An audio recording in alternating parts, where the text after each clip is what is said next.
नमस्कार बच्चों, स्वागत है आप सभी का हिंदी साहित्य जगत में। आज हम आरंभ करेंगे पुस्तक क्षितिज भाग 1 में संकलित पाठ ल्हासा की ओर, जिसके रचनाकार हैं राहुल सांकृत्यायन। बच्चों, पाठ ल्हासा की ओर एक यात्रा वृत्तांत है और जिसमें लेखक ने अपनी तिब्बत यात्रा के अनुभवों को साझा किया है, जिसमें वे तिब्बत नेपाल से होकर गए थे। आइए, इससे पहले कि हम पाठ पढ़ें, पहले जान लेते हैं लेखक राहुल सांकृत्यायन जी का संक्षिप्त परिचय। राहुल सांकृत्यायन का जन्म सन 1893 में गांव पंदहा, जिला आजमगढ़, उत्तर प्रदेश में हुआ। उनका मूल नाम केदार पांडे था, यानी असली नाम उनका केदार पांडे था। उनकी शिक्षा काशी, आगरा और लाहौर में हुई। सन 1930 में उन्होंने श्रीलंका जाकर बौद्ध धर्म ग्रहण कर लिया और तब से उनका नाम राहुल सांकृत्यायन हो गया। बताया ना, पहले उनका नाम केदार पांडे था और जब श्रीलंका गए और वहाँ जाकर उन्होंने बौद्ध धर्म ग्रहण कर लिया, तब से उनका नाम राहुल सांकृत्यायन प्रचलित हो गया। राहुल जी पाली, प्राकृत, अपभ्रंश, तिब्बती, चीनी, जापानी, रूसी सहित अनेक भाषाओं के जानकार थे। उन्हें महापंडित कहा जाता था। सचमुच वे महापंडित थे। बच्चों, इतनी सारी भाषाओं का ज्ञान होना सामान्य व्यक्ति के वश की बात नहीं है। सन 1963 में उनका देहांत हो गया। राहुल सांकृत्यायन ने उपन्यास, कहानी, आत्मकथा, यात्रावृत्त, जीवनी, आलोचना, शोध आदि अनेक विधाओं में साहित्य सृजन किया। ये सारी हिंदी की विधाएं हैं बच्चों, उपन्यास, कहानी, नाटक आदि। तो इसमें उन्होंने हर विधा को स्पर्श किया। इतना ही नहीं, उन्होंने अनेक ग्रंथों का हिंदी में अनुवाद भी किया। मेरी जीवन यात्रा 6 भागों में है ये। दर्शन दिग्दर्शन, 22वीं सदी, वोल्गा से गंगा, भागो नहीं दुनिया को बदलो, दिमागी गुलाम, घुमक्कड़ शास्त्र उनकी प्रमुख कृतियां हैं।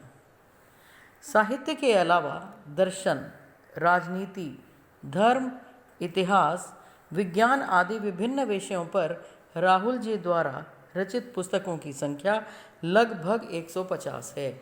यानी इतना साहित्य सृजन तो किया ही, जो रचनाएं अभी ऊपर आपने पढ़ी, उसके अलावा भी उन्होंने इन अन्य विषयों पर भी लगभग 150 रचनाएं रची हैं।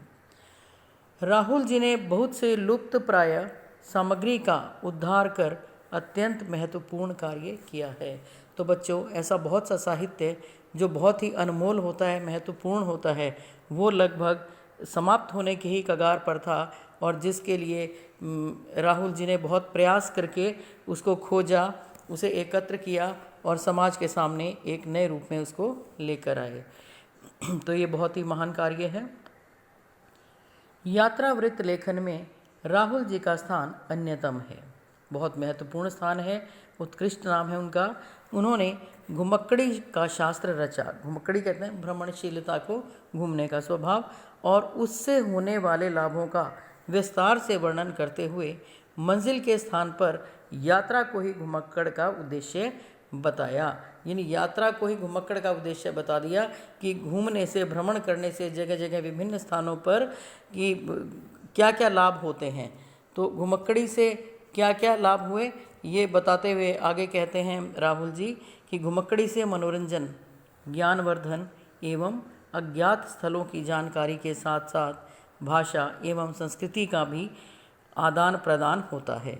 यानी जो अनजाने जगह हैं उनके विषय में तो पता चलता ही है, ज्ञानवर्धन होता है, मनोरंजन बढ़ता है और वहाँ के लोगों के विषय में, वहाँ के लोगों की भाषा के विषय में हमें ज्ञान मिलता है और हमारे विषय में वे लोग जानते हैं। राहुल जी ने विभिन्न स्थानों के भौगोलिक वर्णन के अतिरिक्त वहाँ के जनजीवन की सुंदर झांकी प्रस्तुत की है। यानी वहाँ के भौगोलिक स्थिति का तो वर्णन किया ही है, वहाँ के भूगोल का, और इसके अलावा वहाँ के संस्कृति का भी, लोगों के रहन सहन के तरीके को, वहाँ के सामान्य जनजीवन की भी सुंदर झांकी प्रस्तुत की है, उसके विषय में भी बताया है। अब बच्चों इस पाठ में लेखक ने क्या बताया है बहुत संक्षिप्त रूप में जान लेते हैं। संकलित अंश राहुल जी की प्रथम तिब्बत यात्रा से लिया गया है, जो उन्होंने सन 1929-30 में नेपाल के रास्ते की थी। यह यात्रा बच्चों उन्होंने सन 1929-30 में नेपाल के रास्ते से की थी। नेपाल से रास्ते से होकर वे गए थे।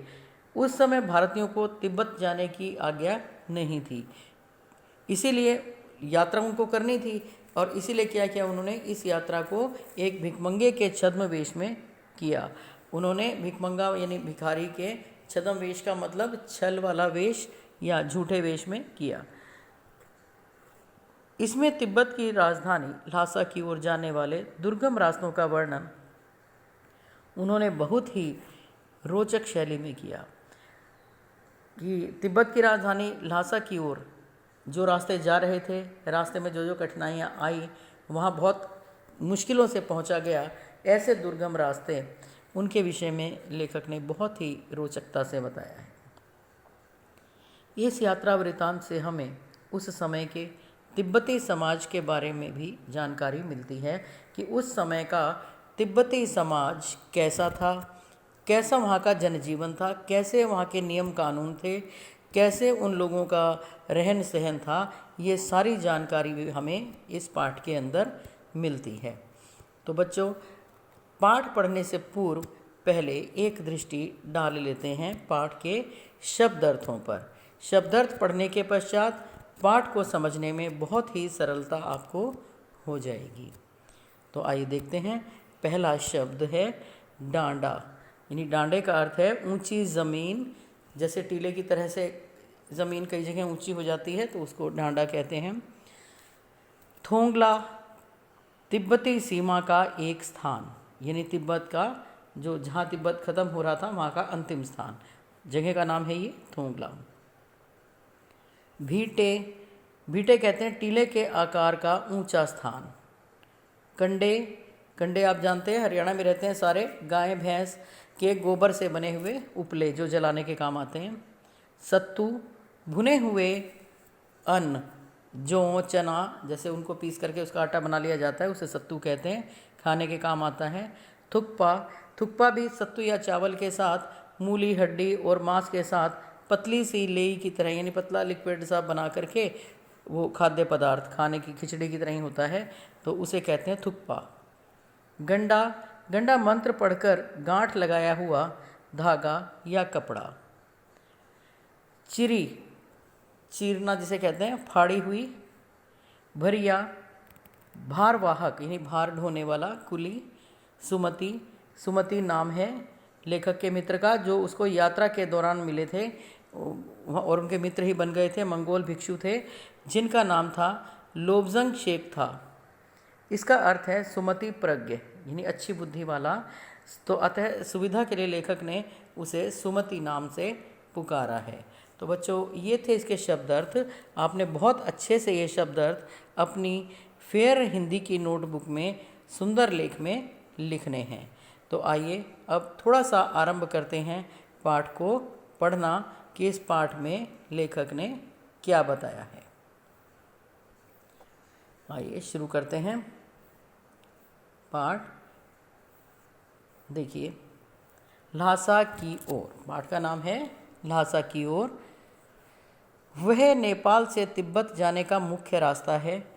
फरी कलिंगपोंग का रास्ता जब नहीं खुला था तो नेपाल ही नहीं हिंदुस्तान की भी चीज़ें इसी रास्ते से तिब्बत जाया करती थी। तो बच्चों नेपाल से तिब्बत जाने का वही मुख्य रास्ता था, यानी नेपाल से होकर और यहाँ तक कि हिंदुस्तान की चीज़ें भी उसी रास्ते से होकर के जाया करती थी, वहीं से तिब्बत में जाती थी। और व्यापारिक ही नहीं, वो सैनिक रास्ता भी था, इसीलिए जगह जगह पर फौजी चौकियाँ और किले बने हुए थे। तो सैनिकों के आने जाने का रास्ता भी वही था, इसीलिए उनकी चौकियाँ भी वहीं पर बनी हुई थी रास्ते में, जिनमें कभी चीनी पलटन रहा करती थी। आजकल बहुत से फौजी मकान गिर चुके हैं। आज अब वो चीज़ें बहुत पुरानी हो चुकी हैं, वो वहाँ नहीं है, तो कम से कम उनकी जो निशानियाँ हैं वो ज़रूर हैं वहाँ पर। बहुत से फौजी मकान गिर चुके हैं। दुर्ग के किसी भाग में, दुर्ग कहते हैं किले को, किसी भाग में जहाँ किसानों ने अपना बसेरा बना लिया है, वहाँ घर कुछ आबाद दिखाई पड़ते हैं, तो कुछ घर वहाँ दिखाई देते हैं। ऐसा ही परित्यक्त एक चीनी किला था। लेखक बता रहे हैं अपनी यात्रा के दौरान ऐसा ही एक खाली चीनी किला था, वहाँ हम चाय पीने के लिए ठहरे। तिब्बत में यात्रियों के लिए बहुत सी तकलीफ़ें भी हैं और कुछ आराम वाली बातें भी। देखो, हर जगह कुछ आराम होता है तो कुछ कष्ट भी होता है, तो वही बात थी। लेखक ने बताया कि वहाँ यात्रियों के लिए कुछ आराम की बातें भी थी और कुछ ने उनके रास्ते में तकलीफ़ें भी आईं। वहाँ जाति पाति छुआछूत का सवाल ही नहीं, और न औरतें पर्दा करती हैं। ये वहाँ की तिब्बती लोगों की, वहाँ की स्त्रियों की विशेषता है कि वो पर्दा नहीं करती हैं। जैसे अब आज भी आप देखोगे कि पिछड़े गांव में पर्दा प्रथा दिखाई देती है, लेकिन उस समय की बात जो तिब्बत के समाज में पर्दा प्रथा थी ही नहीं। और दूसरा, वहाँ छुआछूत जाति पाति जैसी कुप्रथाएं नहीं थी। बहुत निम्न श्रेणी के भिखमंगे लोग जो चोरी के डर से घर के भीतर नहीं आने देते थे, यानी बहुत निम्न श्रेणी के भिखमंगों को लोग चोरी के भय से अपने घर के भीतर नहीं आने देते थे, क्योंकि हर किसी पर विश्वास नहीं किया जा सकता और भिखारियों पर तो बिल्कुल भी नहीं तो आप बिल्कुल घर के भीतर जा सकते हैं। यानी वहाँ पर उनका दृष्टिकोण इतना उदार था कि आप उनके घर के अंदर तक जा सकते हैं। केवल वो भिखारी के वेश में जैसे लोग होते हैं, उनसे चोरी के भय से उनसे थोड़ा बचते हैं, और नहीं तो वहाँ अनजानों को भी वो अपने घर आने देते हैं। चाहे आप बिल्कुल अपरिचित हो, तब भी घर की बहू या सासू को अपनी झोली में से चाय दे सकते हैं। आप चाय का सामान दे सकते हो उन्हें, और वो आपके लिए आपको पका करके दे देगी। मक्खन और सोडा नमक दे दीजिए। वह चाय चोंगी में कूटकर उसे दूध वाली चाय के रंग की बना करके मिट्टी के टोंटीदार बर्तन में, खोटी कहते हैं जिसको, उसमें रखकर आपको दे देगी। तो वहाँ पर जो बच्चों चाय है, जो हमारी चाय है उससे बिल्कुल ही अलग तरह की उनकी चाय होती है, जो मक्खन और सोडा डालकर बनती है। तो आप ये सामान यदि वहाँ की किसी स्त्री को, किसी बहू को अगर आप दे देंगे तो आपको बनाकर और मिट्टी के टोंटीदार बर्तन में, खोटी कहते हैं उसे, आपको दे देगी। यदि बैठक की जगह चूल्हे से दूर है और आपको डर है कि सारा मक्खन आपकी चाय में नहीं पड़ेगा, तो आप खुद जाकर चोंगे में चाय मत कर ला सकते हैं। अगर आपको ये संदेह है कि आपका मक्खन शायद वो पूरा न डाले या रख ले, तो आप अपनी संतुष्टि के लिए स्वयं भी चाय बनाकर ला सकते हैं, उनकी रसोई में जा सकते हैं। चाय का रंग तैयार हो जाने पर फिर नमक मक्खन डालने की ज़रूरत होती है। जब चाय के रंग, उनकी चाय तैयार हो जाती है, रेडी हो जाती है बिल्कुल, तब उसमें नमक और मक्खन डालते हैं और वो पीने के लायक हो जाती है। तो बच्चों, आज के लिए इतना ही। कल फिर मिलते हैं, तब तक के लिए धन्यवाद।